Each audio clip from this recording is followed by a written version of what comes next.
किसी ने क्या खूब कहा है कि दुनिया ने जब जब जोर लगाया मेरी कश्ती डुबाने को, दुनिया ने जब जब जोर लगाया मेरी कश्ती डुबाने को, ऊपर वाले खुद आए मेरी नैया पार लगाने को, ऊपर वाले खुद आए मेरी नैया पार लगाने को।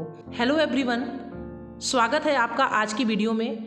आज की वीडियो आपकी ज़िंदगी बदल देने वाली वीडियो है और मैं आपको एक बात और बता दूं, यदि आप इस वीडियो को ना देखने की गलती करते हैं तो आपकी ज़िंदगी में कुछ भी बुरा हो सकता है, या आप अपनी ज़िंदगी में बहुत कुछ खो सकते हैं, या आप अपनी ज़िंदगी में बहुत सारा नुकसान कर सकते हैं। आज की ये वीडियो एक घटना पर आधारित है जो किसी देश के राज्य के राजा की कहानी है।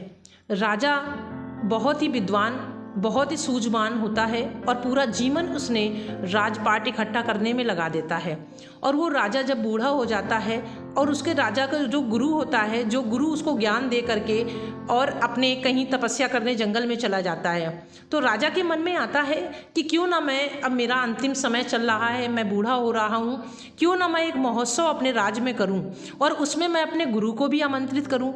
इसके बाद राजा ने जब ये विचार किया तो राजा ने किसी से सलाह नहीं की, राजा ने अपने गुरु को इनविटेशन भेज दिया, संदेश भेज दिया।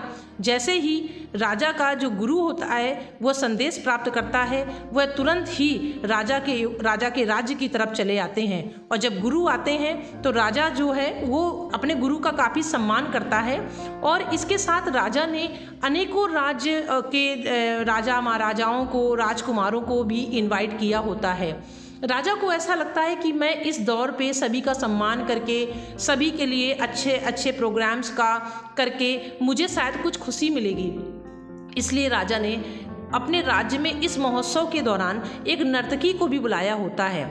राजा के मन में आता है कि उसके गुरु के पास तो कुछ भी नहीं है, इसलिए राजा सोने की जो मोहरें होती हैं वो अपने गुरु को एक पोटली में भर के दे देते हैं कि जब नर्तकी नाच रही होगी तो उसके अच्छे प्रोग्राम्स में, अच्छे नृत्य के दौरान अगर दूसरे देशों के आए हुए राजा महाराजा जब उनको मुद्राएं देंगे तो मेरा गुरु तो अकेले ऐसा बैठा होगा तो वो क्या देगा। तो इसलिए राजा ने अपने गुरु को पहले से कुछ मुद्राएं दे दी कि जब नर्तकी नाचे तो वह उसके ऊपर निछावर कर दे। गुरु भी समझ नहीं पाए और माया में फंस करके, इस मनोरंजन में फंस करके वो राज दरबार में बैठ गए। अब नृत्य शुरुआत हुआ। नृत्य चलते जब आधी रात का समय हुआ। अब देखिए इस कहानी में पीछे क्या चल रहा है। एक तरफ राजमहल में नर्तकी नाच रही है, सभी उस भोग विलास में मस्त हैं। वहीं राजा का जो पुत्र होता है उसके मन में आता है कि मेरा पिता तो बूढ़ा हो गया है, वो मेरे को राज दरबार, मुझे राजा घोषित नहीं कर रहा है। उसने विचार बनाया कुछ मंत्रियों के साथ मिल करके कि मैं आज की रात अपने पिता का वध करवा दूंगा, मैं हत्या करवा दूंगा, ताकि जब मेरा पिता मर जाएगा तो मुझे ये राज मिल जाएगा। उसने ऐसी उस षड्यंत्र रचा हुआ होता है जो कि आध रात में या मध्य रात में ये घटना घटित होने वाली होती है। वहीं दूसरी तरफ राजा की जो पुत्री होती है उसको लगता है कि मेरे पिता ने तो कभी सोचा ही नहीं कि मेरी बेटी जो है वो बड़ी हो गई है और उसकी शादी हो जानी चाहिए या मेरी शादी करवा दें। तो राजा की जो पुत्री होती है उसके मन में आता है कि आज जब ये महोत्सव चल रहा होगा, मेरे पिता और सभी सेनापति, मंत्री और जितने भी सैनिक हैं सब व्यस्त हो जाएंगे। उसी दौरान मैं राज्य के एक व्यक्ति के साथ में उसने भाग जाने का प्लान बनाया। अब देखिए सभी, अभी ऐसी घटना हो इसके पहले सभी वहाँ पर उपस्थित हैं, राजा का पूरा परिवार, राजा का बेटा, राजा की बेटी, सभी उपस्थित हैं। मध्य रात का समय हो रहा है। कुछ भी घटित होने के पहले ईश्वर की ही इच्छा थी कि नर्तकी ने देखा कि उसका जो तबला बजाने वाला है, तबला वादन करने वाला जो है, उसको नींद आ रही है। अब नर्तकी ने देखा कि प्रोग्राम अगर सारी रात का चल चुका है, कुछ समय बाकी है, अगर कहीं ये तबला बजाने वाला सो गया, इसकी पलक लग गई तो राजा इसे कलंकित कर देगा और हो सकता है मेरी पूरी टीम को मृत्युदंड भी दे दे। तो नर्तकी ने नृत्य करते एक बहुत अच्छी सी चौपाई, एक अच्छा सा दोहा बोला कि बहुत गई आधी रही, पल पल गई बिहाए, एक पलक के कारणे ना कलंक लग जाए।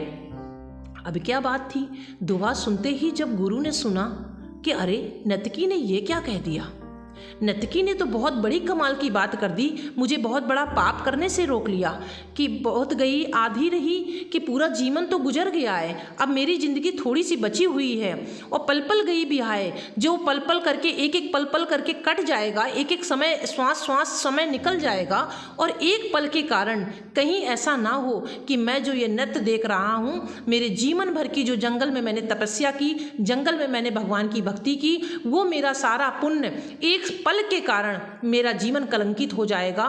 उसने जैसे ही ये दोहा सुना, उसने सारी मोहरे नर्तकी को समर्पित कर दी, राजा का दरबार छोड़ दिया और राजा का दरबार छोड़ के जंगल के लिए चलने के लिए ईश्वर से क्षमा याचना करके उसने राज दरबार को छोड़ दिया।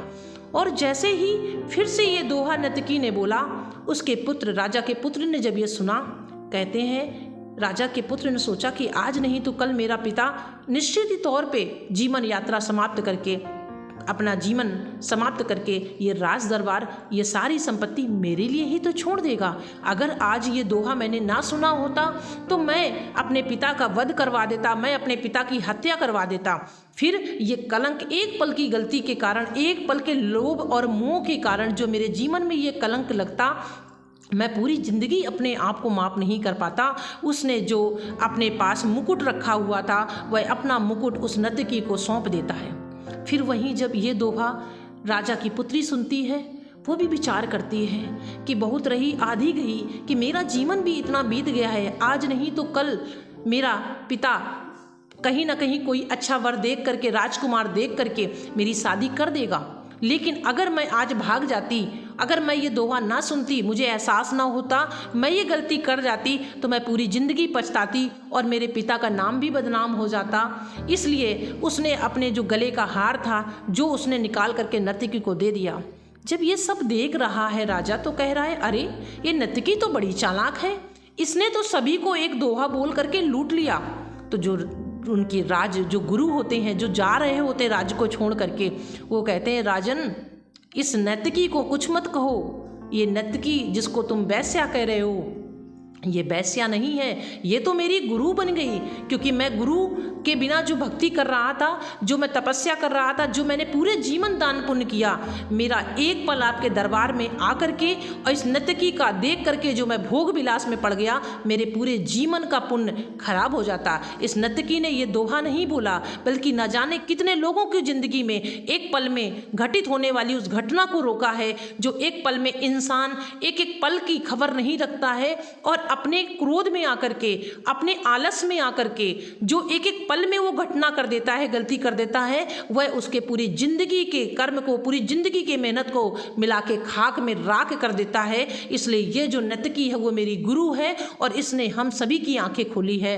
तो बस इस कहानी के माध्यम से इस जो ये घटना हुई राजा के दरबार में, राजा का भी मोह जो था वो टूट गया और राजा ने सोचा कि नहीं, ये तो मैं गलत कर रहा था। राजा ने भी अपना सब कुछ राज दरबार अपने बेटे को सौंप करके एक पल में अपनी गलती को संवार करके पूरे राज्य की रक्षा करी, राज्य के प्रजा की रक्षा करी और अपने बेटे की रक्षा करी, अपने बेटे को अपराधी बनने से बचा लिया। वहीं राजा ने उस दूसरे पल में अपनी बेपुत्री से कहा कि जितने राजकुमार आए हैं उनमें से तुम्हें जो पसंद हो आप उसके गले में वरमाला डाल दो। और ऐसा ही करके उसने अपनी पुत्री की भी शादी करवा दी। अब पुत्री भी खुशी होकर के अपने ससुराल चली गई। अब क्या राजा ने सोचा कि जब पूरा जीवन मैंने सब कुछ किया और मुझे ज्ञान विवेक जागृत नहीं हुआ, तो आज इस नर्तकी ने मुझे ये संदेश दिया है कि मेरी एक एक पल की गलती से मेरा पूरा जीवन ये बर्बाद हो जाएगा। इसलिए उसने उस पल में अपनी गलती संभाल के सब कुछ अपने पुत्र और पुत्री को सौंप करके वो भी गुरु के साथ जंगल में चले जाते हैं अपनी भक्ति और तपस्या के लिए। तो दोस्तों, आज ये कहानी सिर्फ हमें ये संदेश नहीं देती कि ये सिर्फ महज एक घटना है, बल्कि ये हमारी ज़िंदगी में हमारे ज़िंदगी में कोई घटना घटित ना हो, इसलिए ये कहानी हमें किसी भी गलत काम को करने से बचाती है। हमारी ज़िंदगी में हम कुछ एक पल की गलती से खो ना दें, हमारे अंदर जैसे हम एक स्टूडेंट ही हैं, हमारे लाइफ में हम देखते हैं कि विद्यार्थी आलस में पढ़ करके अपने एक एक समय का जो कीमती समय चल रहा है इस समय पर, या जीवन में जब भी हम कुछ नहीं कर पाते हैं, हम हार जाते हैं, और हार करके अपनी ज़िंदगी में जब एक पल में एक गलती कर लेते हैं तो वो हमारे पूरे जीवन को, पूरे परिवार को जला करके राख कर देती है, पूरे परिवार का सुख चैन छीन लेती है। तो यही संदेश आप सभी के लिए कि एक एक पल की कीमत जाने, और इस एक पल में हम कोई ऐसी गलती ना करें। ऐसी गलती करने से हमें बचना चाहिए जो कि हमारे पूरे जीवन को खराब ना कर दे। तो इसी शब्दों के साथ थैंक यू।